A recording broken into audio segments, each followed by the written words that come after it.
you had to do. So how this works, you make up your own moral code for everything?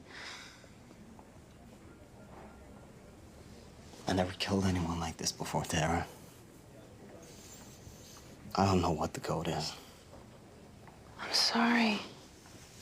I've been waking up every day since he was born with a sick feeling, wondering who was gonna die today. And it scares the shit out of me. And then I woke up this morning and it was gone.